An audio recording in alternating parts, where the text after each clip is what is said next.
एक बार फिर से स्वागत है आपका एसके क्लासेस में। और आज हम पढ़ रहे हैं क्लास 10th का चैप्टर नंबर 1, जिसका नाम है रिसोर्सेज एंड डेवलपमेंट। इस चैप्टर का आधा डिस्कशन हमने अपनी पिछली वीडियो में कर लिया था और यह वीडियो आपके लिए बहुत इंपॉर्टेंट होने वाला है, क्योंकि इस वीडियो में मैं आपको वो सब बताऊंगा जो अक्सर एग्जाम में पूछा जाता है। तो चलिए शुरुआत करते हैं वीडियो को अपने नए टॉपिक के साथ। तो हमारा इस वीडियो में पहला टॉपिक है सतत पोषणीय विकास। ठीक है। सतत पोषणीय विकास का मतलब उस विकास से है जिससे पर्यावरण को नुकसान ना पहुंचता हो। ठीक है। वो विकास जो पर्यावरण को नुकसान ना दे, उस विकास को कहते हैं हम सतत पोषणीय विकास। आपने अक्सर देखा होगा फैक्ट्रियों से निकलने वाला धुआं अक्सर हमारे पर्यावरण को और हमें दोनों को नुकसान पहुंचाता है। ठीक है। तो सतत पोषणीय विकास इसलिए चलाया गया था कि जिससे हमारी पृथ्वी भी बच सके या हमारे आने वाली पीढ़ियां भी संसाधनों का उपयोग कर सके।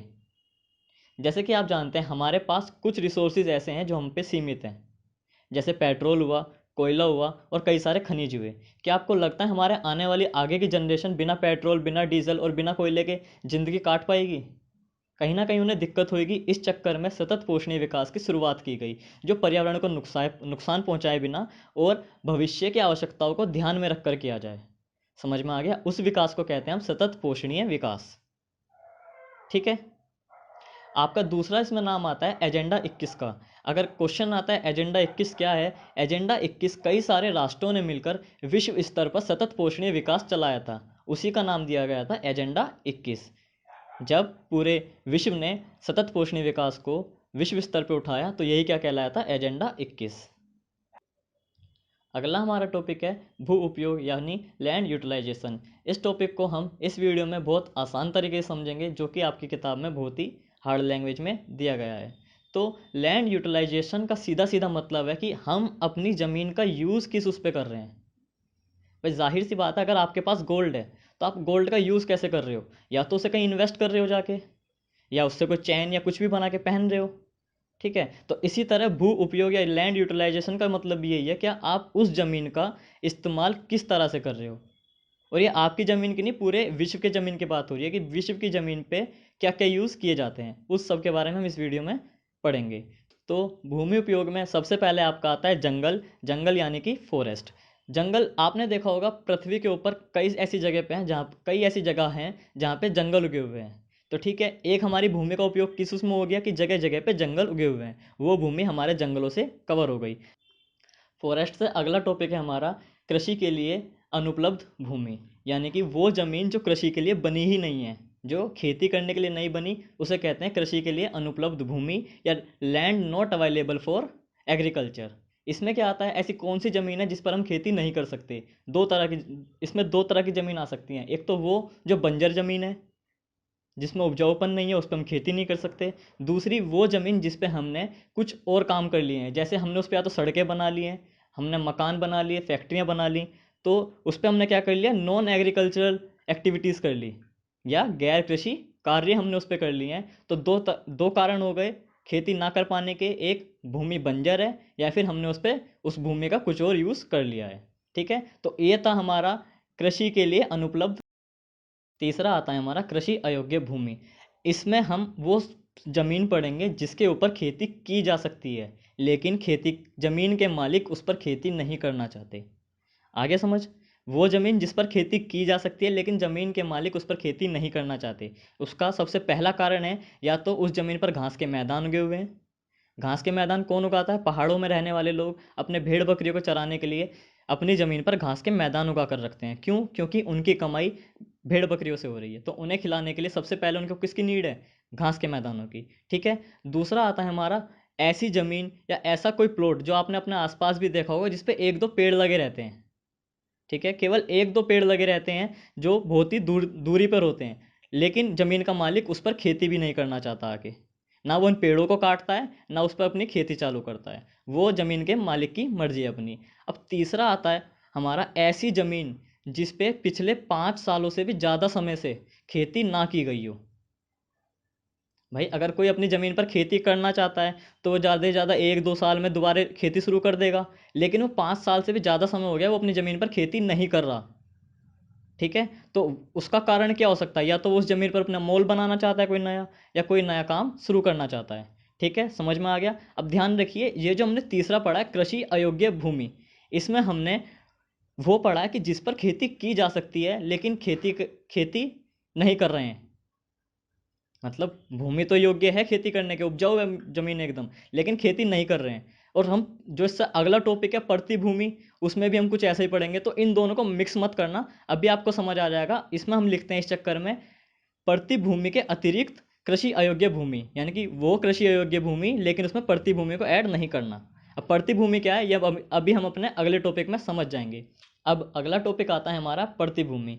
पड़ती भूमि को दो पार्ट में बांटा गया है, पहला वर्तमान पड़ती भूमि, दूसरा अतिरिक्त वर्तमान पड़ती भूमि। यानी कि वर्तमान पड़ती भूमि में वो जमीन आती है जिसपे 1 साल से खेती ना की गई हो।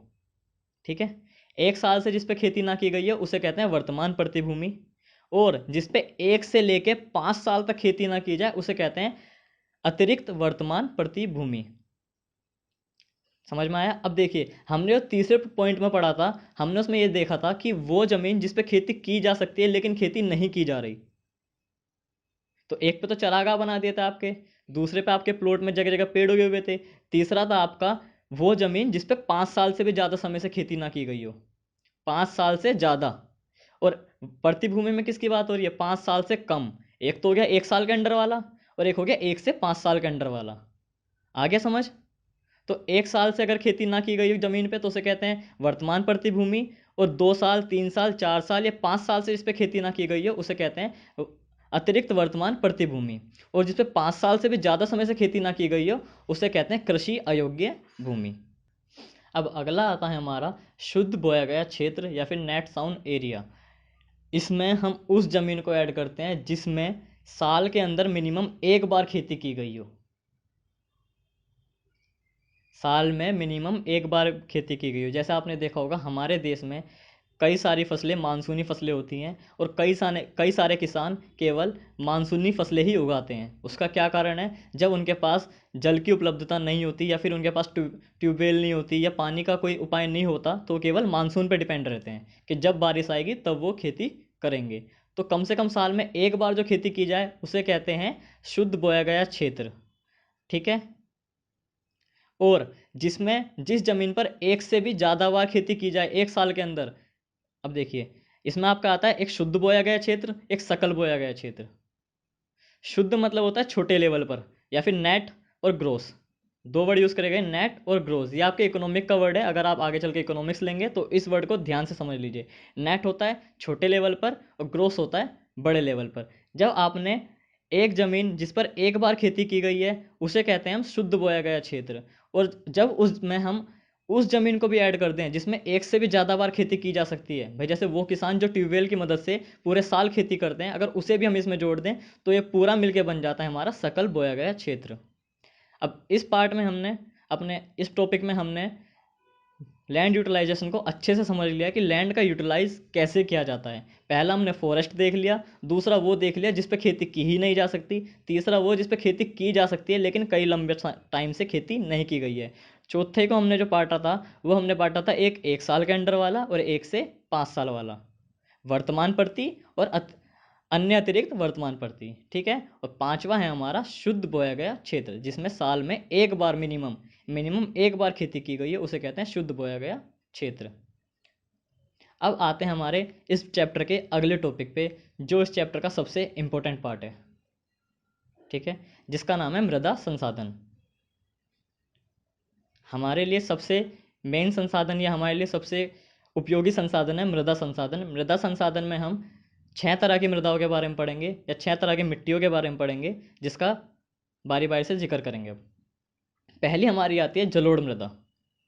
ठीक है, अब देखिए इस मिट्टी का निर्माण कैसे होता है, ये मिट्टी बनती कैसे है। होता क्या है, जब पहाड़ों से नदियां बहकर आती हैं तो अपने साथ में वो कई सारी मिट्टी बहाकर ले आती हैं।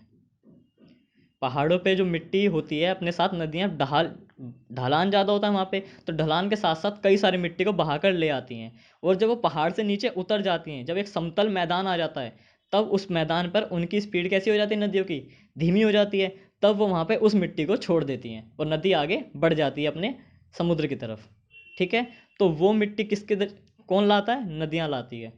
तो यह मिट्टी उन स्थानों पे मिलेगी जहाँ पे नदियाँ ज़्यादा बहती हैं या फिर जहाँ पे नदियों की स्पीड मंदी पड़ जाती है। जैसे पहाड़ों से उतरने के बाद नदियाँ जब उत्तरी मैदान में आती हैं तो वहाँ पे ये मिट्टी छोड़ देती है। तो हमारा उत्तर भारत का मैदान जो है पूरा का पूरा जलोढ़ मिट्टी का बना हुआ है।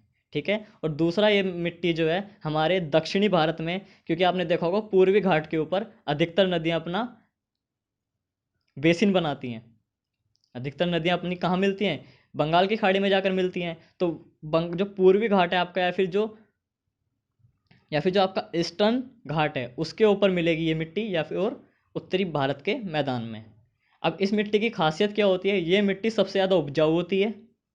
इस मिट्टी पर सभी तरह की फसलें उगाई जा सकती हैं और इस मिट्टी में पोटास्म और फास्फोरस की मात्रा ज़्यादा पाई जाती है। अब अगली आती है हमारी काली मृदा या फिर ब्लैक सोइल, जिसे हम रेगर मृदा भी कहते हैं और काली कपास मृदा भी कहते हैं। तीन नाम है इसके, काली मृदा, रेगर मृदा और काली कपास मृदा। कपास मृदा इसे इसलिए कहते हैं क्योंकि ये मृदा कपास की खेती के लिए सबसे उपयोगी होती है। ठीक है।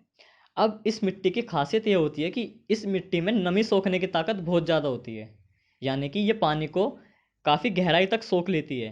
तो होता क्या है, जब पानी को ये मिट्टी अपने अंदर सोख लेती है और गर्मियों के दिनों में इस मिट्टी में दरारें पड़ जाती हैं। आपने कई जगह ये मिट्टी देखी होगी जिस पर दरार दरार सी पड़ी रहती है। वो इस वजह से होता है कि जब पानी मिट्टी के नीचे चला गया, अब जब सूरज की किरणें उसके ऊपर पड़ेंगी तो वेपोराइजेशन होगा, वाष्पीकरण होगा, तो पानी की बूंदें नीचे से भाप बन के निकलती हैं, तो वो जो है मिट्टी में दरार पैदा कर देती हैं, जिससे मिट्टी मिट्टी कई जगह से टूटी फूटी हमें दिखाई देती है। ठीक है। ये मिट्टी एक तो कपास के लिए सबसे ज़्यादा उपयोगी है, इसलिए इसे कहते हैं काली कपास मृदा। दूसरा नाम इसका रेगर मृदा और इसका नाम क्या है? काली मृदा। ठीक है। अब अगला आता है हमारा लैटराइट मृदा। लैटराइट वर्ड जो है ग्रीक भाषा के लैटर वर्ड से बना है। ठीक है। जिसका मतलब होता है ईंट। तो नाम से सीधा सीधा मतलब है कि वो इस मिट्टी में कंकड़ की मात्रा ज़्यादा पाई जाती है, इसलिए हम कहते हैं लैटराइट मृदा। इस मृदा की खासियत क्या है? इस मृदा में काजू की खेती की जाती है। ठीक है। ये हो गई हमारी लैटराइट मृदा। अब अगला आता है हमारा लाल और पीली मृदा, यानी red soil and yellow soil. इस मिट्टी का रंग सामान्यतः लाल पाया जाता है, लेकिन गर्मियों में जब इस मिट्टी में से नमी सोख ली जाती है या नमी का वाष्पीकरण हो जाता है, तब ये मिट्टी पीले कलर की दिखाई देती है। ये मिट्टी लाल क्यों दिखाई देती है? क्योंकि इसमें लोह अयस्क की मात्रा पाई जाती है, या फिर इसमें लोहा जो खनिज होता है वो इसमें मिलता है, जिसके कारण ये कैसी होती है? लाल। ठीक है। ये कहाँ पाई जाती है? ये ज़्यादातर छत्तीसगढ़ और झारखंड में पाई जाती है। ठीक है। ये हो गई हमारी तीसरी मृदा। अब अगला आता है हमारा मरुस्थलीय मृदा। ये मिट्टी जहाँ पर तापमान ज़्यादा पाया जाता है उन जगहों पे पाई जाती है। ठीक है। जब तापमान ज़्यादा होता है तो सूरज जो है मिट्टी की सारी नमी सोख लेता है, जिससे मिट्टी जो है रेतीली फॉर्म में चेंज हो जाती है, यानी धूल में चेंज हो जाती है। ठीक है। ये मिट्टी मरुस्थलीय, रेगिस्तान, लद्दाख ऐसे ऐसे क्षेत्रों पे पाई जाती है। ठीक है। इस मिट्टी में होता क्या है? मरुस्थलीय मृदा में नीचे जो है चूने की परत पाई जाती है। अब जब जब बारिश होती है थोड़ी बहुत, या जब पानी गिरता है आसमान से, तो पानी जो है उस चूने की परत तक ही जा पाता है, उससे नीचे नहीं जा पाता। एक तरीके से वो चूने की जो अंदर परत पाई जाती है वो एक बैरियर का काम करती है। तो पानी ज़्यादा, इस मिट्टी की क्या प्रॉब्लम हो गई? पानी ज़्यादा सोख नहीं पाती है, लेकिन जब गर्मी आती है तो पानी उड़ सारा जाता है। तो इसी वजह से इन जगहों पे सूखा पाया जाता है। आपने एक चैप्टर भी देखा होगा, शायद हिंदी में आपका एक चैप्टर है जिसमें बताया गया है कि राजस्थान में जो है कुएं जो है उन्हें कुई कहा जाता है, यानी उनका जो मुंह है कुओं का बहुत छोटा रखा जाता है, जिससे उनका पानी भाप बन के कम उड़े। मुंह जितना छोटा रखेंगे कुओं का, भाप उतनी कम बनेगी पानी की, तो इस वजह से पानी जो है लंबे टाइम तक उनमें बचा रहता है। ठीक है। अब अगला आता है हमारा वन मृदा। नाम से ही पता चल रहा है कि ये मृदा जो है पहाड़ी क्षेत्रों पे पाई जाती है, जहाँ पे ज़्यादातर जंगल दिखाई देते हैं। ठीक है। इस मृदा की खासियत क्या होती है? ये मृदा जलोढ़ मृदा की तुलना में बहुत कम उपजाऊ होती है। क्यों? क्योंकि जब पहाड़ों से नदियाँ निकलती हैं तो पहाड़ों से निकलने वाली नदियाँ अपने साथ मिट्टी को बहा लाती हैं, मिट्टी को बहाकर ले आती हैं और उस मिट्टी को कहाँ जमा कर देती हैं? ढलान वाले एरिए पर।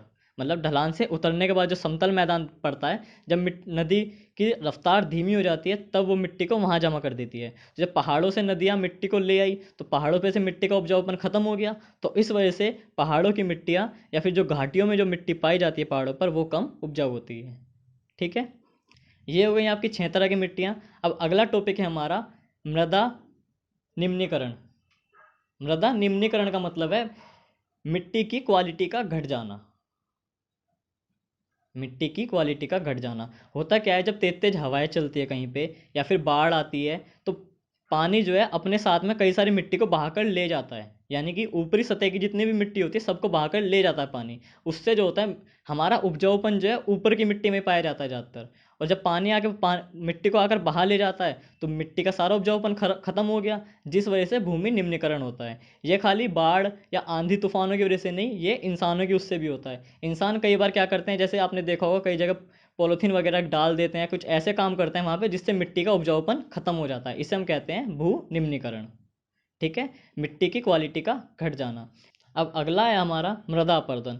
मृदा अपरदन का मतलब है मिट्टी का कटाव या मिट्टी का बहाव। जैसे मैंने अभी आपको बताया था कि पहाड़ों से आने वाली नदियाँ अपने साथ मिट्टी को बहाकर ले आती हैं, जो वो मिट्टी को बहाकर लाती हैं, इस प्रोसेस को ही कहते हैं मृदा अपरदन।